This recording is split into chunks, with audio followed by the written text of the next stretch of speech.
Hey everyone, thanks for joining us back here on Celebrate the Struggle. I am Jennifer Hobbs, your host, but more importantly, our guests are way cooler. Today we have Linette Cornell with us today. Hi, Linette. Hi, Jennifer. Thanks for having me. Thanks for being here. I'm going to tell you a little bit about Linette, but then I'm going to let her take it away a little bit because she knows more about herself than me. So Linette is a Marine, which already is like you're hardcore in my eyes, Linette. My brother was a Marine, and so he always would say, "Aren't really Marines yet," but that's neither here nor there. Linette is a business owner, one of which she has an accounting business, and she also has another job. But her goal, which as she explained it to me, it sounds more like a purpose, a calling. Linette's goal is to just be able to help people, and where she has found her niche, where she most wants to be able to help people, is in the female veteran community. And so on her journey to do so, she has started a Facebook group called Power for Female Veterans. Please go check it out. Join it. In just a matter of 3 weeks, she already has over 100 veterans. That just goes to show we have females wanting to connect. We have veterans. We have people wanting to connect. Linette also has a fan page. Her handle is at Linette Cornell. All of this will be in the show notes, so you can get the correct spelling of it, but also linked to her fan page is a link to that Power for Female Veterans group. So I want her to take it from there. Tell us a little bit more about Linette and this goal you have, and kind of where you come from. Like, how did you get to this point to where the things you have gone through have got you that make you want to do this? Tell us a little bit about yourself. Well, I recently celebrated my 50th birthday. And yes, I know, great, huge milestone. Was very excited. Had tacos and tequila with a lot of friends at the house. It was a fabulous night. But my journey began before I even realized I was on a journey. You know, we all, as little girls, as children, we're just kind of, following along and playing and doing what the rents tell us, and living life. And one day when I was 12, a man that I should have been able to trust performed an atrocious act on me, and then threatened to harm my mom if I were to tell anybody what was going on.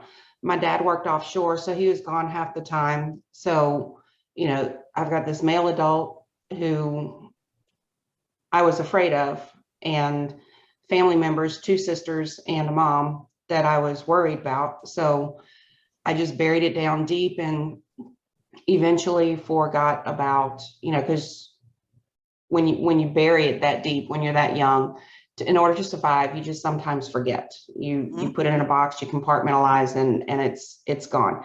Not completely, but it's not sitting in the front of your brain. Unfortunately, before I was 18, it happened twice more by 2 other men that I should have been able to trust. And that led me to join the Marines. So I'm like, if I get away from my hometown, I'll be safe. If I join the Marines, they'll help me be able to protect myself. If I join the Marines, I was super gung-ho. I was, that total badass chick, I guess you can say. Yeah. There was, once I learned the self-defense and everything, I was like, there's nothing that's going to invincible ever. Yeah. Nothing's ever going to knock me down again. And then I get a double compound fracture in a leg and had to leave the Marines early. And, I was supposed to go home and heal and then go back.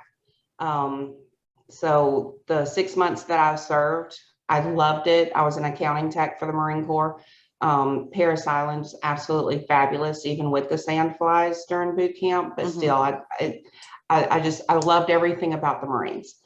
Came home, met my now ex-husband, was married for 28 years, had 2 great boys. They're both grown. One of them's just given me my first granddaughter. So I'm now a Nana as well. And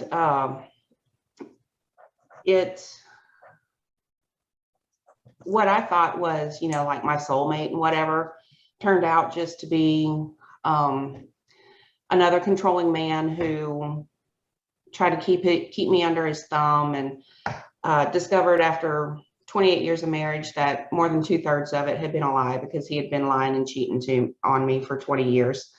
And that's whenever I decided, no more.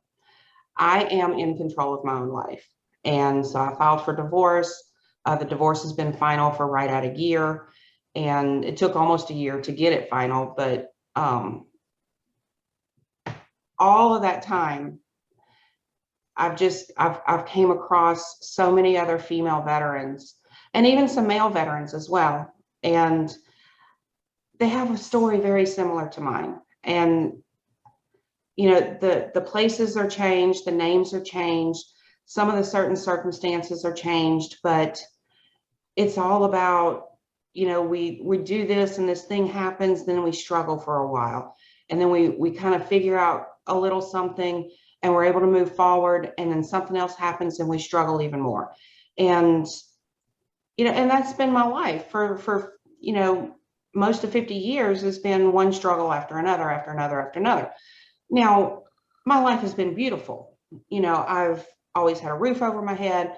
I've always had, employment when I wanted it. I've not going to say I didn't struggle with money, because I was, we were poor with 2 boys, but we had a house. It was difficult sometimes, but we were able to pay the bills. My boys were absolutely beautiful. Being a mom was the greatest part of my life. But there's always been a struggle. Mm-hmm. And my goal is to help women find control and regain power in their lives. That I just, like you said, it's a calling. I feel very compelled to help others find their true inner voice and help them get it out so that they can take control over their lives.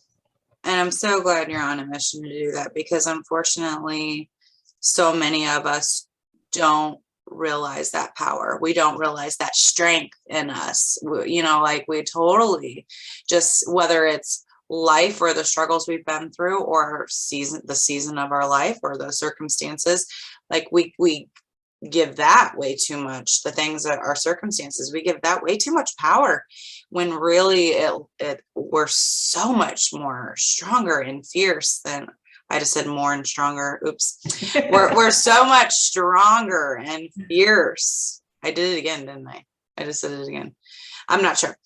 Anyways, so I think that's really good that you are on a mission to do that. As you were talking, I was trying to make notes, because if I don't make notes, I don't remember it. So a couple of things, like at one point, I even just toward the end, at the beginning of what you were saying, like the harder things to talk about, the more difficult things to talk about, wasn't even the point when I got teary-eyed, even though I'll tell you in a moment how I can relate to that.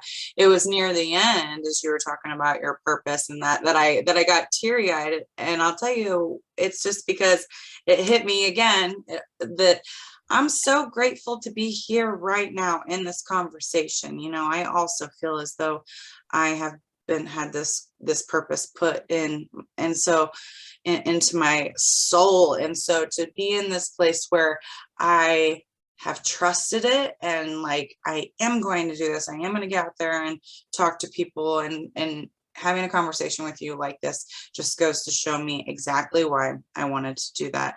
But back to some of the things that you had said, when you're so young like that, and some things happen, traumatic things happen, and you bury them deep. And as an adult now, I have learned that, that is our brain's coping mechanism, physically, or however it does that on its own to protect you, and puts it into a certain place. And it wasn't until Iraq when I was 19, and I'm not even sure what it was, but something happened, and boom, this memory of being 6 or 7 years old and having someone take advantage of me. It popped in my head in Iraq.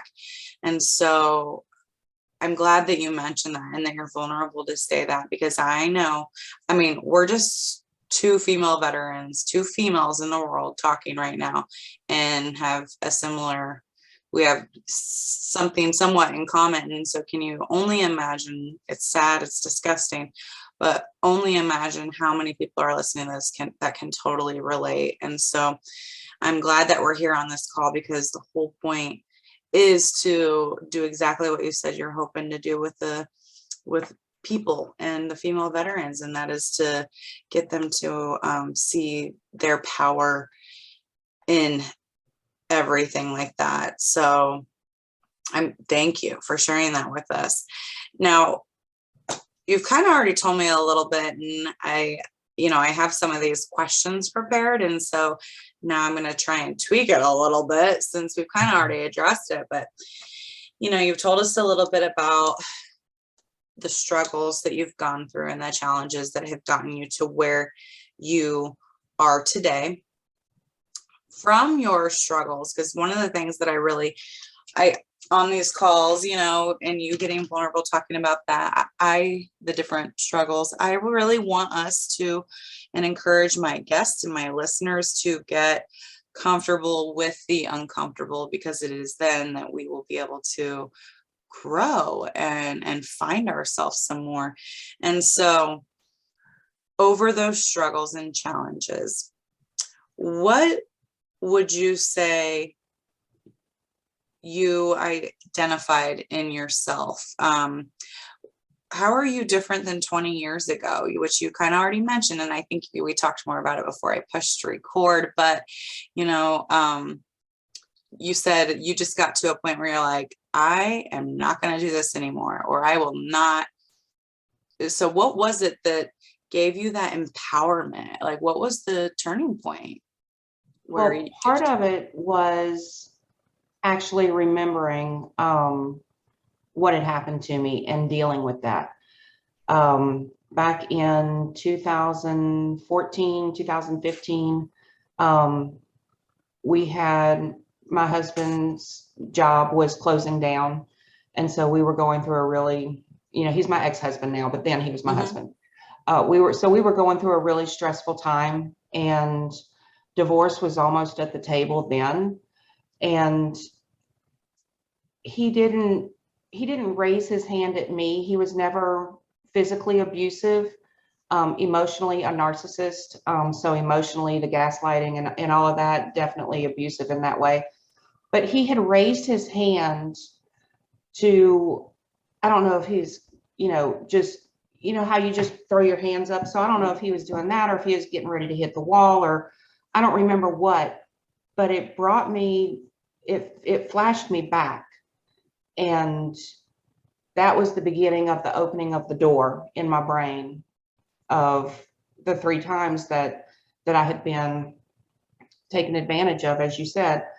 And, it was probably a 2 or 3 month process of me remembering everything and really struggling with, and I hate to say this because I don't want anybody to take it the wrong way, but I did struggle with, is this a true memory, or is this, what I feel like happened because my life was bad in whatever part.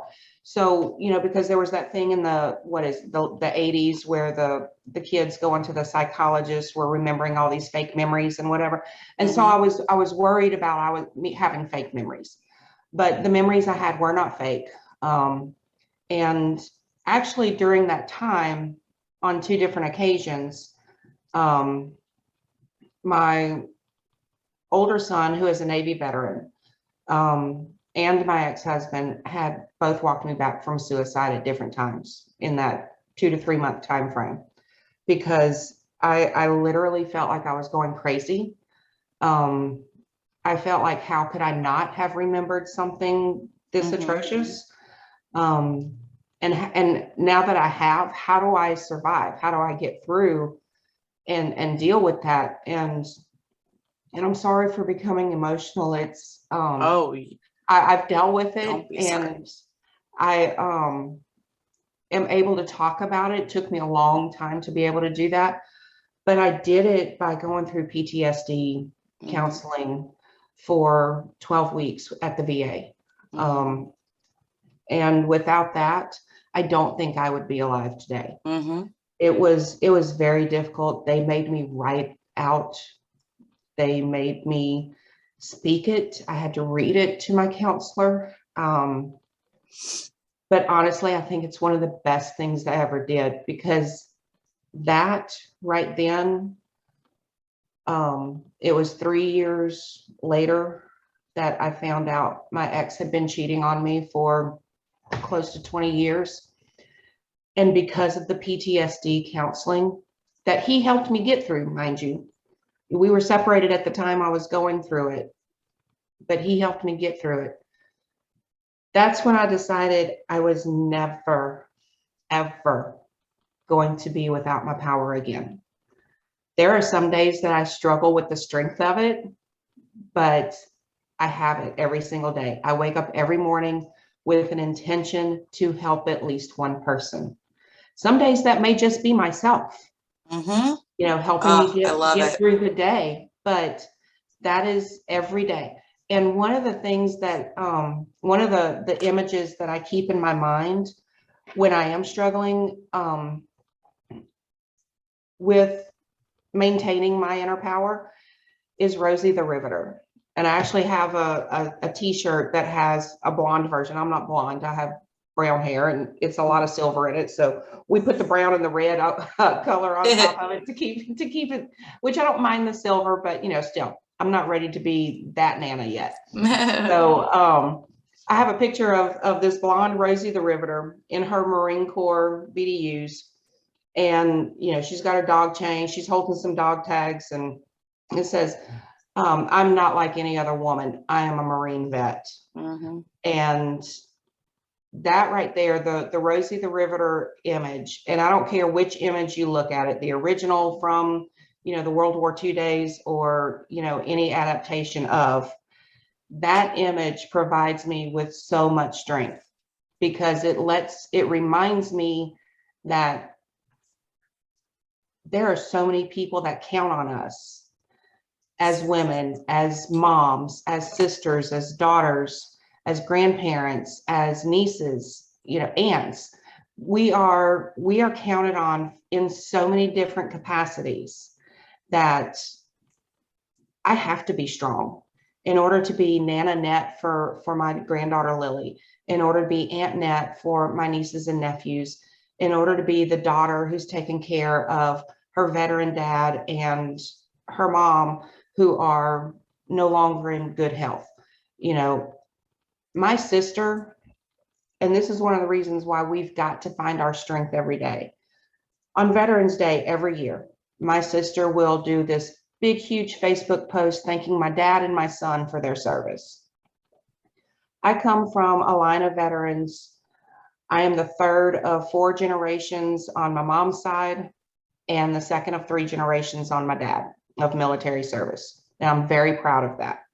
My sister will thank my dad, and she will thank my son, for their military service to our country. She never, ever, ever includes me in that thank you. My own sister. Why do you think that is? Because I'm sure you're not, there's going to be listeners that they go through that. Have you chatted with her about that? I have not, because I don't find it to be that important. Yeah. It whenever I see the post, it rubs me wrong. It rubs me the wrong way. But then I'm over it.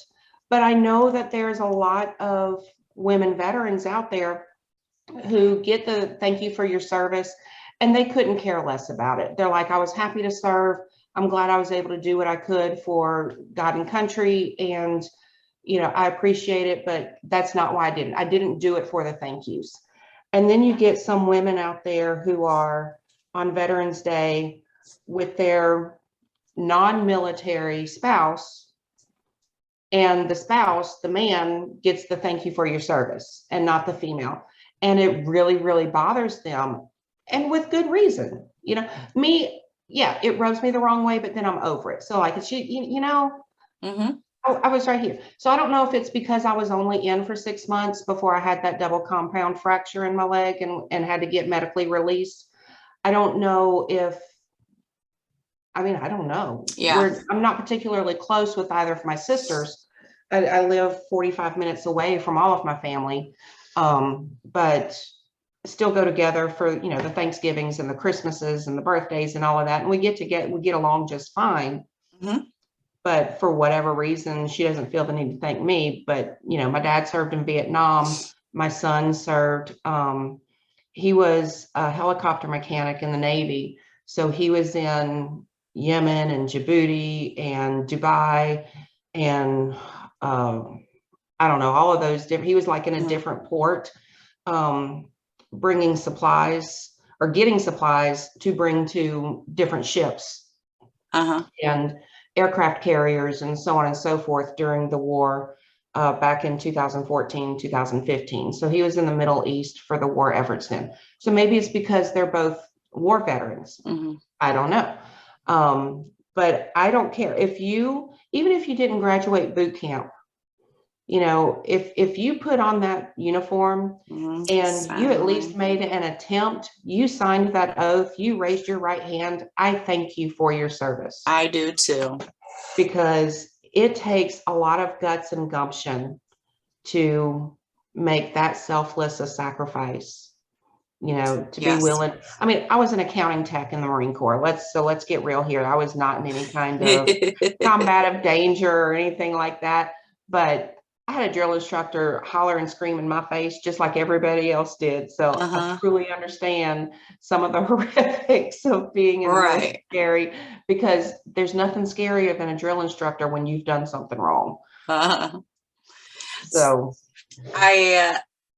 you know, something I think is so powerful about your story, you know, everyone joins for different reasons, and some people are like, oh, I wanted to serve my country, and I'm not using that tone of voice like I'm downplaying it, but there are like lots of people that are like, I wanted to shoot a gun, like I wanted to serve my country, I wanted to honor my family, they're all veterans, I wanted to go to college. And so it's so powerful that you went to find a safe space, that like you went from feeling not safe, feeling like you needed more protection. Like that's deep. That's real deep. I don't think I've ever met anyone that joined because of those reasons. And clearly, like that was a good decision on your behalf. And and then so another thing that you said I want to come back to, as you were talking about the VA and having to dig into your story, which I've done that exercise too, and holy moly, it's rough, and it did help me too. It was a big turning point, but I do understand that that doesn't help everyone, and so people are trying different things. But if there is someone out there listening, and like this was something that was presented to them from the VA and they immediately shut it down, knowing how hard it would be to go there, like, what are you going to help me with, doc, by ripping open that Band-Aid? I want to encourage people to consider it, because it really is helpful for some, and I think it's even incredible, Linette, how like as you were tearing off that bandage, these other thing, or like the action of your husband raising his hand, how all these things that are buried deep, boom, hit the surface, and through hitting what would be considered, you know, like a rock bottom or like one of the deepest, darkest places, that's where you found your true strength. And that is incredible. I'm not going to say it was easy, because that was probably one of the most difficult things to get through. But like you, I do encourage to at least consider. And I did it because I didn't feel like, I live in a small city, central Louisiana. There's not a whole lot here in way of resources. but I had that available at the VA. And Mhm. I was absolutely terrified. And I remember when my counselor was telling me, what all would be, she had given me like this handout and it said, basically what you would do in week 1 and week 2 and week 3. So you kind of had an overview of Mhm. what to look forward to.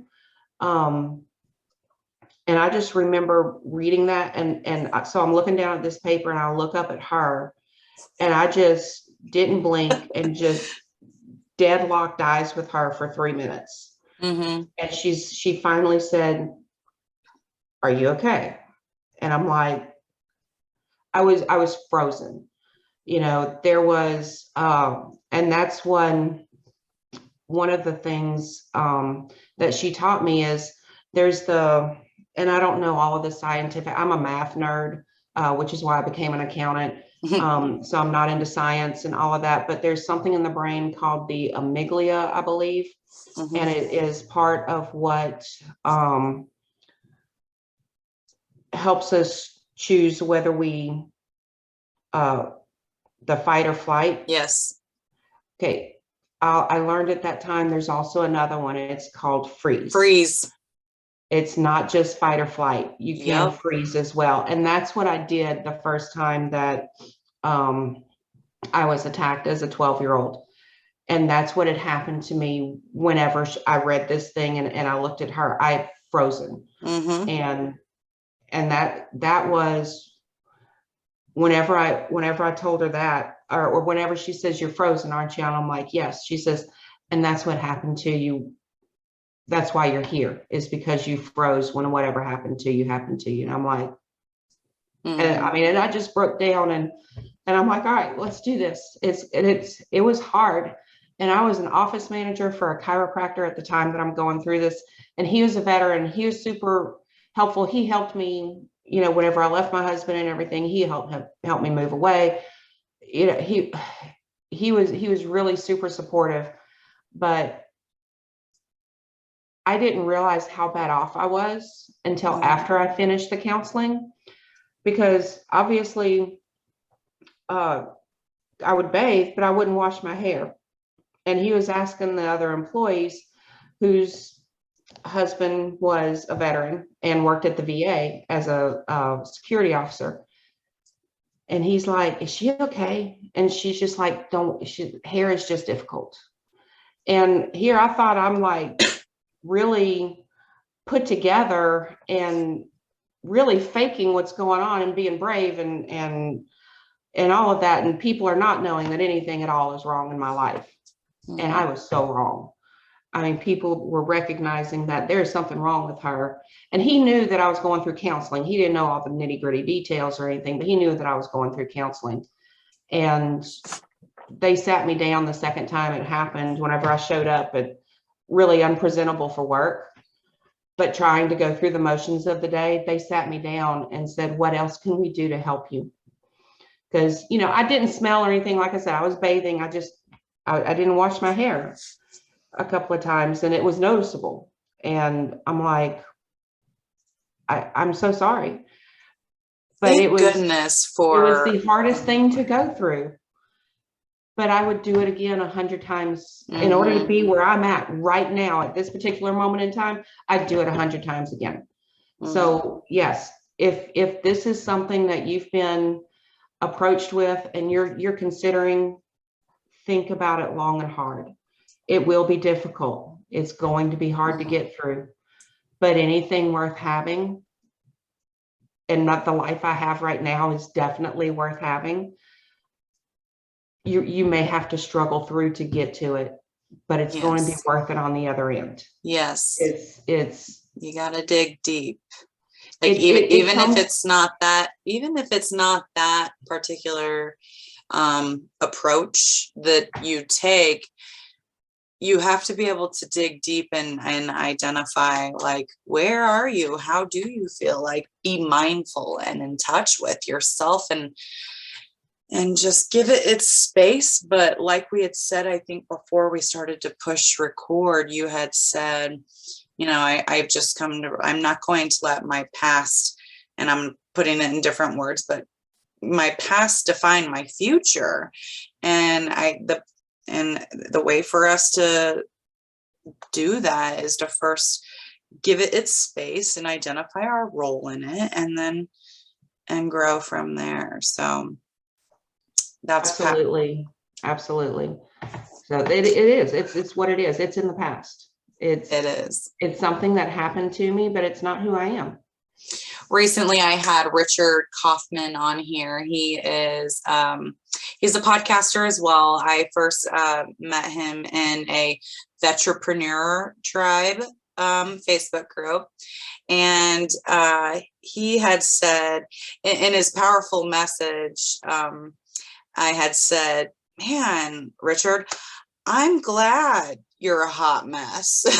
Because I said, because like you and, like us bringing this uncomfortable stuff to the table, this conversation, Richard and I's conversation, like that is how, I want to be able to reach people and be able to have them to be able to relate to us. And he said to me, well, I've learned to make my mess my message. And I loved that. And I feel like we all have that in common. We're all on the same mission there. Like, with that being said, you guys have got to, females, you got to go check out her Facebook group, Power for Female Veterans. And then if you are not a female, sorry about your luck, just kidding. If you are not a female, tell someone about it. Maybe you have a female, a spouse or a friend. I mean, I think we all have a female veteran friend. Let's be honest. If not, you need to reevaluate your life decisions. Check out Linette's Facebook fan page. Her handle is @Linette Cornell, as she continues upon this journey to help people and female veterans. So on that note, if money and resources were not an option, Linette, what are your hopes and dreams with like to be able to help individuals? Like, what do you see in a perfect little world? Or maybe you haven't even let yourself dream that big, but what would you like to do? Like big dreams there with your mission. So one of my goals is to eventually have a foundation that helps not only veterans, but different walks of life who are, because honestly, I can't think of many people whose lives haven't been touched by a veteran. So I feel most compelled to help other female veterans. But I did get a group invite request from a lady who was the spouse of a veteran and the mom of a veteran. I immediately opened that up to her, because not only if you're a spouse of military personnel, you're serving as well. Mm-hmm. In a different capacity, but you're serving as well. And I was a mom of military service member while he was overseas, doing his efforts in the war. So if you're the mom of a veteran, you served as well, mm-hmm. In a different capacity. So absolutely, the group is open to any female who is connected in the military in whatever way. But eventually my goal is to have a foundation that helps female veterans as women each season are cleaning out their closets. I would love to receive donations of work clothes to help give to those less fortunate female veterans who are looking for a job. I want to help the homeless veteran population. I want to, this is really out there, but it's part of what I'm working towards. I want to own an organic restaurant in Southeast Texas. I'm that specific. But I want that restaurant to be able to close, say, on Tuesday every week and serve a particular population. Whether it be single moms or the first responders, police officers, firefighters, EMTs, the homeless community, just you name it, hurricane victims or, victims of natural disasters. I would like to at least once a week open up that restaurant and say, please come find a place that's either air conditioned or warm and fill your belly full and enjoy conversation with other people. That's awesome. That is one of my end goals. And yes, I'm 50. I do want to quit my job in the next couple of years. I'm like totally done with tax season, so I want to be able to shut down my accounting business in a couple of years, and just focus on serving my veterans. And in that, being able to help so many other people at the same time. So that's my end goal. It's going to happen. It's going to happen. Absolutely. I know. I mean, you look around at all the other things in the world, the big things that have happened, the changes that have been made. And it was because of people like you and myself and other people that you stepped into that fear and that unknown and just believe that you're so capable of it and you are going to move mountains. So Linette, I look forward to seeing what the title of your foundation will be. Maybe it'll be like something with your Rosie. Oh, that would be awesome. I know, right? Like your logo could be something with it. But thanks for being on here. I think I might end up having to pick your brain some more on a different call sometime, because I wrote a book that was published this last summer. And where I'm going into the second book is to really talk to family members of veterans more, and really talk more about the war at home and how it's not just a war for the veteran. So you being a mother and then a Marine, that's very cool perspective I'd like to dig more into. So absolutely, I'd be welcome to have that conversation any day. Oh, we will. I'm going to make a note of it, because if I don't make notes of it, I will definitely forget it. But Linette, thanks for being on here. Thanks for being an inspiration to everyone else and being vulnerable to get uncomfortable. I'm sorry, I messed that up. To get comfortable with the uncomfortable, so that we could just give it its space and know that our past doesn't define our future. And as Richard said, we should make our mess our message. So thanks again for being here. Everyone, make sure you check out the show notes so you can hit up her fan page and her group. And that way we can also help another veteran like Linette make her dreams come true in helping other people. So thanks, Linette. Have a fabulous day. You too, ma'am. Thanks.